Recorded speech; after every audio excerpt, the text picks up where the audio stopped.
bem. Olá, um bom dia para você. Entrando no ar pela Futura FM, o programa HCI Saúde. Como acontece toda quinta-feira, nós temos aqui um encontro marcado sempre com o profissional do nosso HCI. E com muito prazer, retorna aqui o nosso programa Doutor Antônio da Mata. Bom dia, doutor. Bom dia, Nilda, bom dia, ouvintes. Delícia ter o senhor aqui, viu, doutor? Obrigado. Um prazer. Até porque, doutor, nós vamos falar sobre cuidados paliativos, que eu gosto demais desse assunto. Acho necessário. Ainda há pouco eu estava conversando com o doutor Reginaldo Paciulo, cardiologista do nosso HCI, falando sobre transplante de órgão na visão espírita. Aí eu ainda comentei, olha, que bom, porque nós vamos falar sobre cuidados paliativos com o seu colega, o doutor Antônio da Mata, né? Mas muita gente, doutor, ainda tem dúvida a respeito do cuidado paliativo. Acha, vai matar o meu familiar mais depressa. E não é bem assim. Doutor, fala um pouquinho para nós o que é um cuidado paliativo. Bom, Nilda, acho que a gente vai começar bem, né? Primeiro no significado, né? Do cuidado paliativo.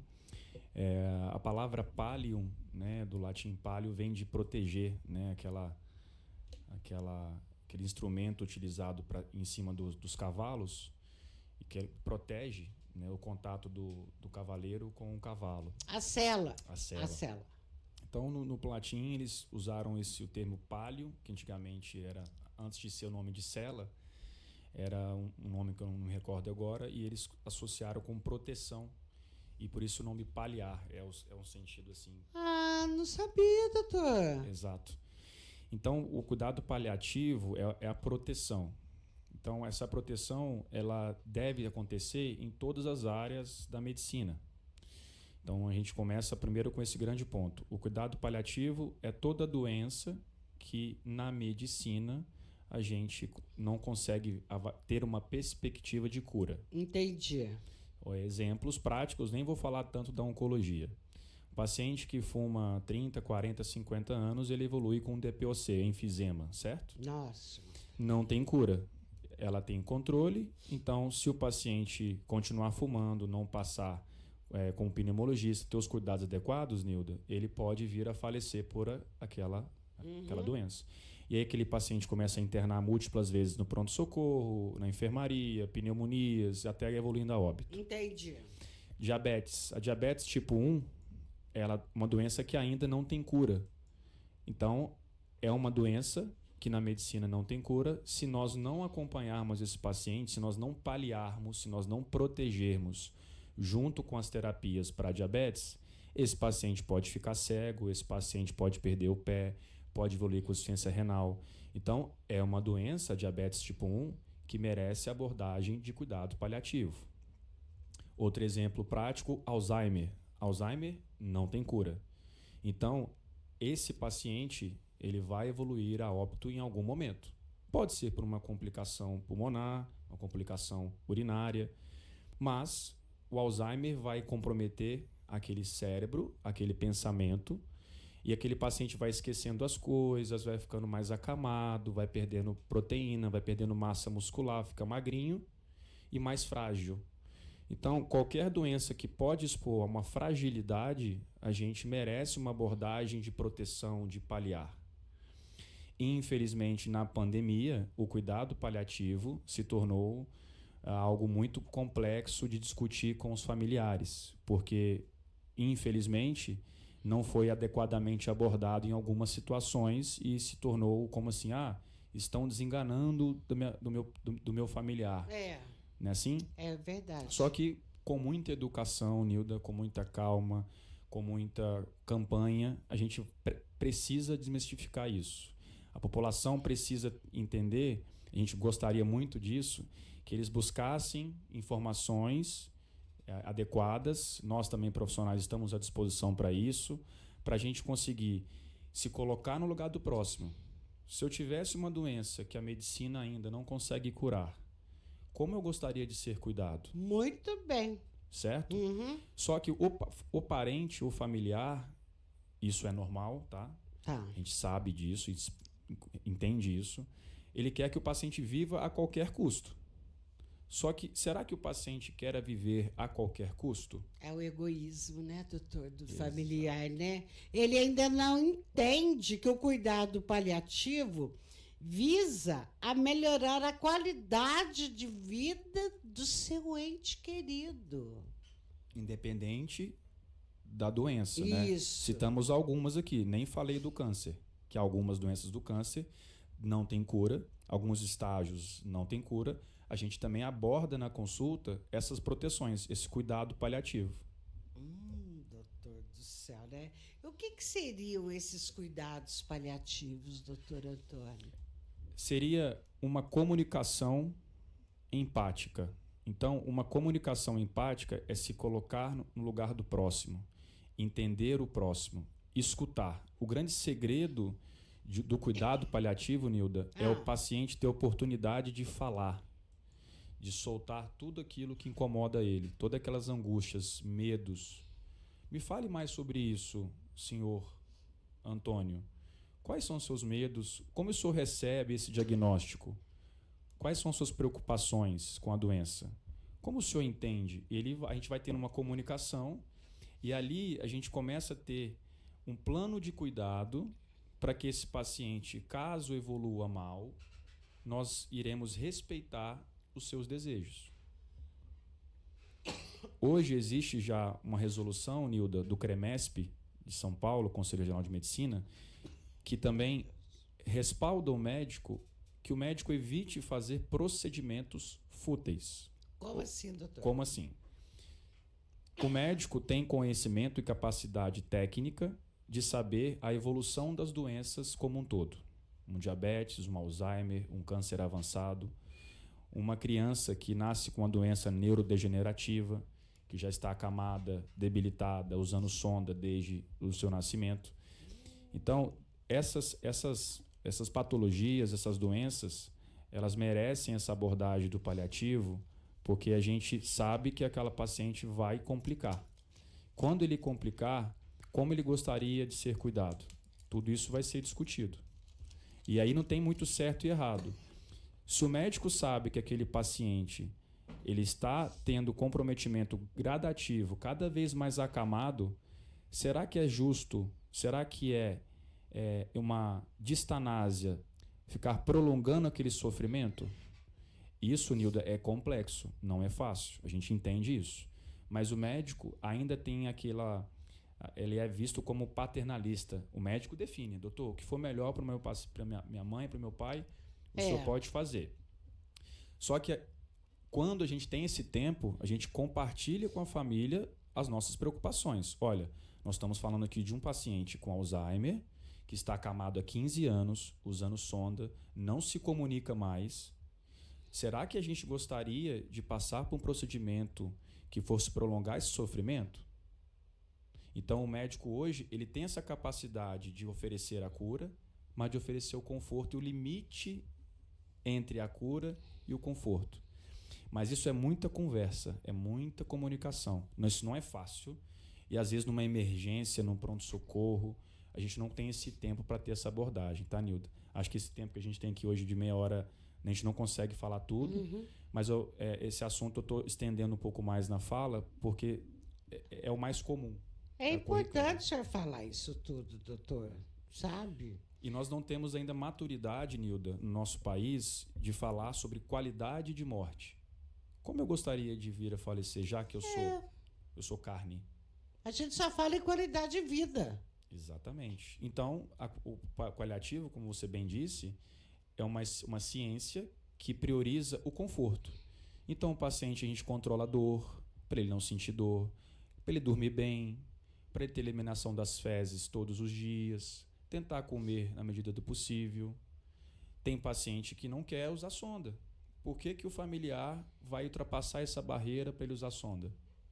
Será que nós não devemos respeitar os desejos do paciente? Ah, mas eu gostaria de ser entubado, doutor. Mas se o paciente tem uma doença incurável na medicina, ele está sofrendo, será que ele quer ser entubado porque a família quer ele viva a qualquer custo? Ou será que ele quer ser entubado porque ele não sabe realmente o que está acontecendo por trás de tudo isso? E que isso, às vezes, Nilda, é uma evolução natural da nossa vida. Só que a gente precisa de maturidade para falar sobre isso. E por muitas vezes a gente não encontra uma população madura para conversar. Quando você começa a conversar, não, doutor, que isso? Não, vai dar certo. Sim, eu estou aqui para dar certo, mas e se der errado? Como nós gostaríamos de ser cuidado? Então a gente tem de usar esse caminho. O doutor Antônio da Mata, no Brasil começou a ser abordado esse tema, cuidados paliativos, é recente, doutor? Já tem um tempo? Já tem muitos anos que o Brasil utiliza e pratica o cuidado paliativo.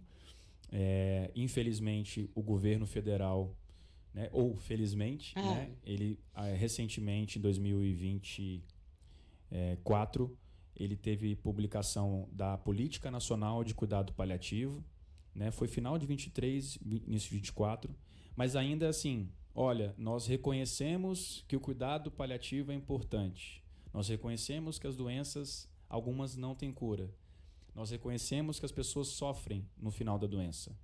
Então, essa especialidade ela é fundamental para que as pessoas não sofram no final da doença. Esses médicos vão abordar enfermeiros, fonoaudiólogos, toda a equipe multidisciplinar envolvida, não somente o médico, né? Um cuidado, uma ala adequada, um local adequado, certo? Então, são muitas estruturas e profissionais envolvidos para fazer um bom cuidado paliativo. E, neste momento, está sendo debatido no Ministério da Saúde como nós vamos fazer isso. Até então, o governo publicou o seguinte: Política Nacional de Cuidado Paliativo. Olha, Ministério da Saúde, nós já reconhecemos que nós precisamos começar a debater e, vamos colocar, construir locais estratégicos no Brasil para nós cuidarmos desses pacientes. Agora, como nós vamos fazer isso? Ainda não publicaram. Estão estudando. Em breve eles terão essa nova portaria ou resolução para isso. Que bom, doutor. Mas todo o Brasil, Nilda, hospitais de convênio, particulares, SUS, tem leitos de cuidados paliativos. Só que não tem uma política já programada, estratégica e como vai ser isso, tá? Estão debatendo isso. Mas a gente já faz cuidado paliativo há décadas, tá? É verdade. Doutor, eu contei, né? Que meu pai, nós optamos pelo cuidado paliativo. Meu pai estava com 91 anos, doutor.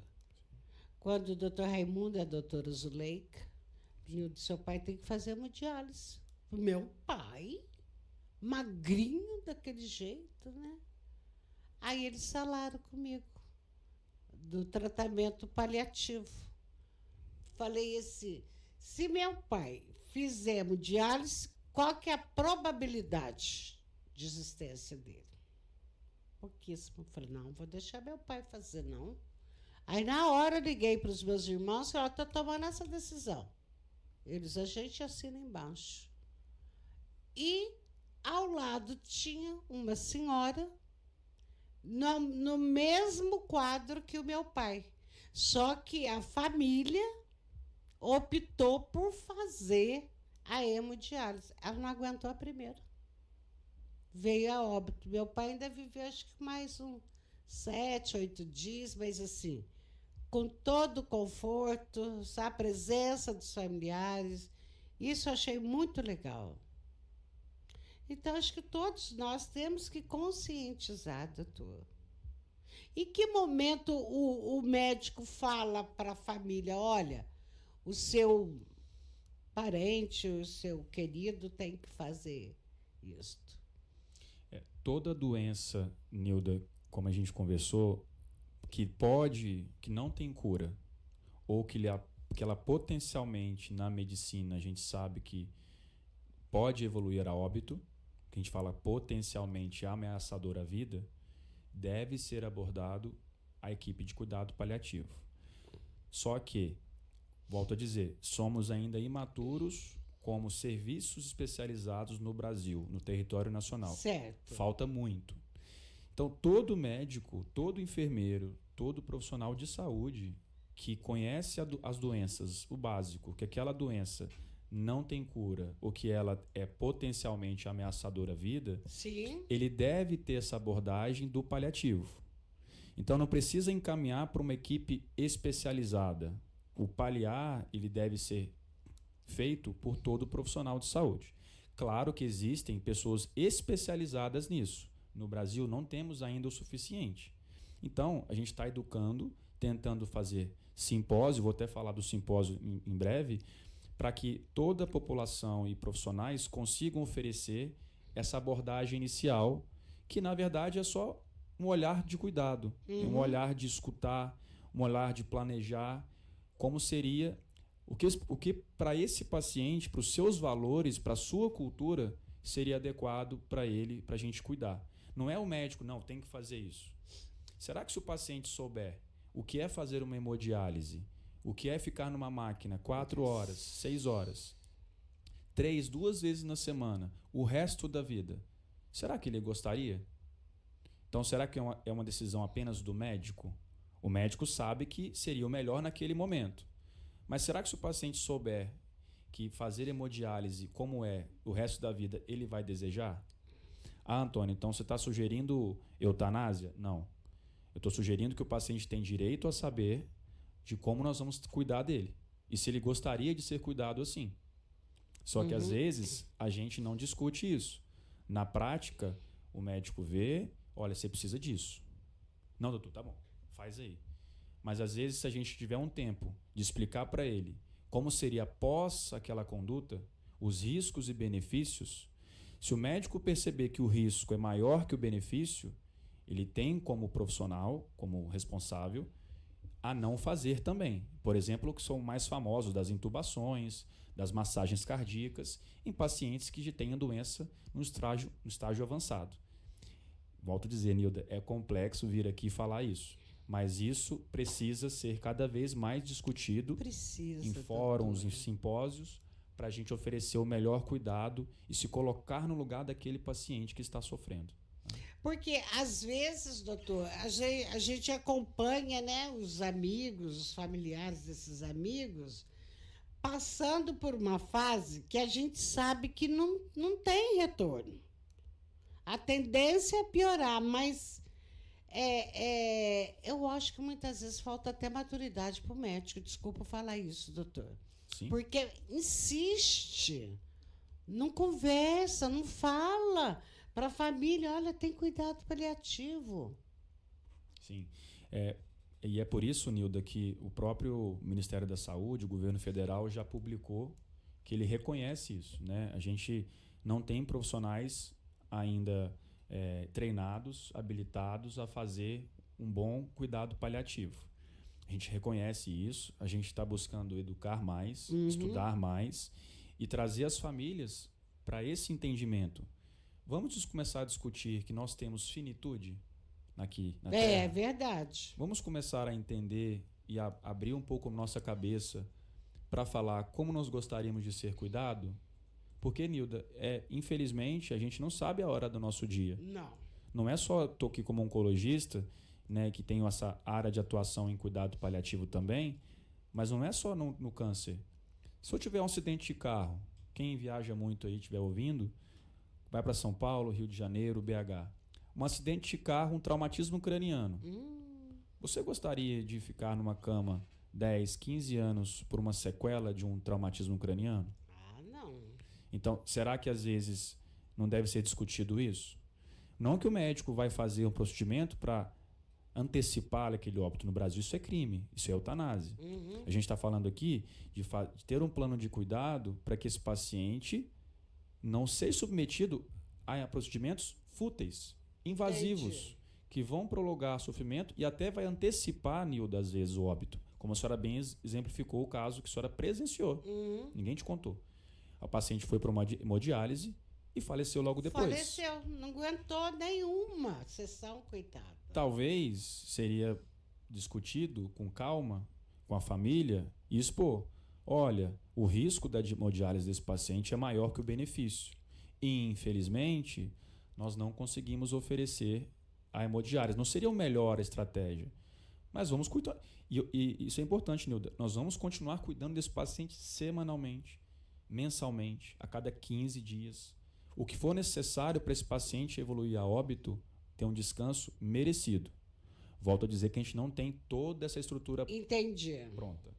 Mas a gente tenta sempre oferecer esse cuidado ao paciente. A gente tá amadurecendo como serviço, como profissionais, mas a gente já tem esse olhar, esse cuidado com o paciente. Doutor Antônio da Mata, qual que é a diferença entre paciente paliativo e paciente terminal? Excelente pergunta.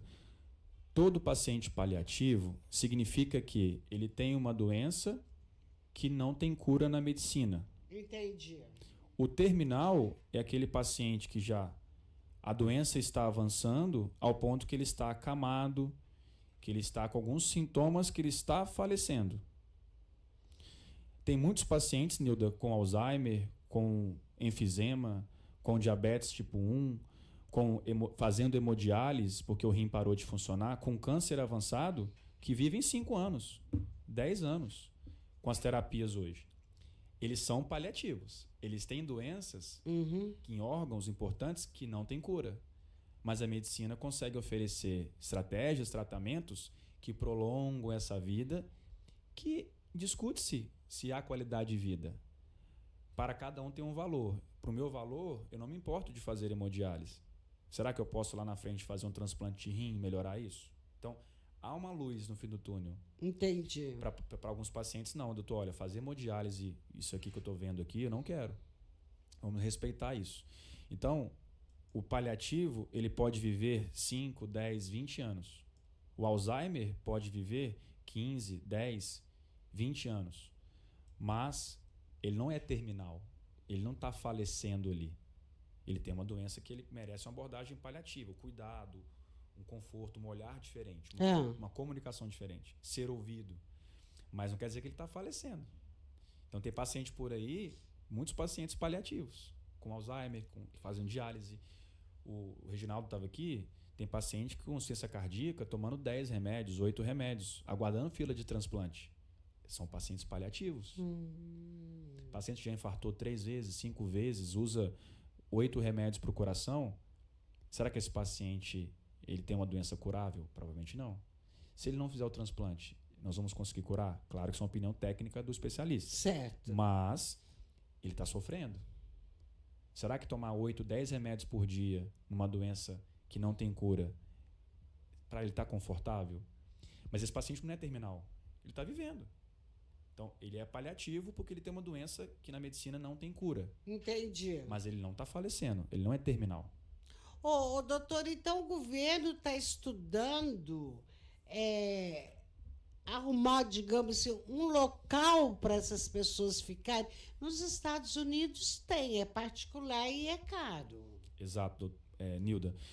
O Brasil está estudando quais micro-regiões de cada estado seriam estratégicas para termos esses hóspices ou enfermarias para pacientes que mereçam cuidados paliativos.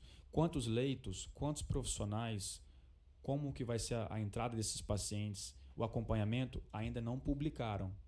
Mas já existe esse olhar estratégico do Ministério da Saúde, do governo federal, para inserir em locais do Brasil todo, de forma homogênea, universal, para ter equidade no acesso, né? Pensando nas leis orgânicas do SUS.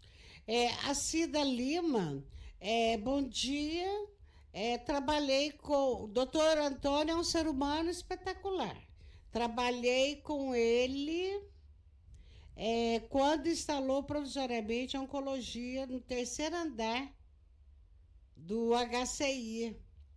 Tá trabalhando, ela está mandando um abraço. Ainda estou trabalhando no HCI, hoje na hemodiálise, na parte da limpeza. Cida, Um abraço para você, querida. Obrigado, Cida. Doutor, passou tão rápido, deixei até passar os 10 minutinhos a mais aqui, que nós chegamos. Silvia Papi mandando um abraço, Dudu Vilela mandando um abraço. Muito obrigada a todos vocês e até uma próxima, doutor. Até, Nilde. Obrigado pelo convite. Só não esquecendo, nosso segundo simpósio de cuidados paliativos vai acontecer próximo ali no Senac, próximo do Parque de Exposição. Sim. Tá? No dia 26 de outubro. 26 de outubro, semana que vem, doutor. Semana sábado, a partir das 8 horas até as 13 horas. Então a gente queria convidar principalmente os profissionais de saúde e mostrar para vocês que a gente está preocupado com essa informação adequada, com a política de cuidados paliativos. A gente está se mobilizando como profissionais para educar todos. E a gente gostaria que todos os profissionais, quem tiver um parente ouvinte aí, que é da área da saúde, enfermeiro, técnico de enfermagem, psicólogo, fazer inscrição no site do nosso hospital. O Instagram vai lançar a arte nessa semana, acho que amanhã talvez, e todos se atentarem à inscrição. Vou pedir para Ana Paula enviar para mim também, para a gente falar no podcast todo santo dia. Isso. Obrigado, Nildo, pelo espaço. Mais uma vez, obrigado aos ouvintes. Muito bem. Obrigada, Ana Maria. Olha eu, Nádia Maria, Duarte Pereira, internautas. Beijão com muito carinho e até a próxima quinta, se Deus quiser.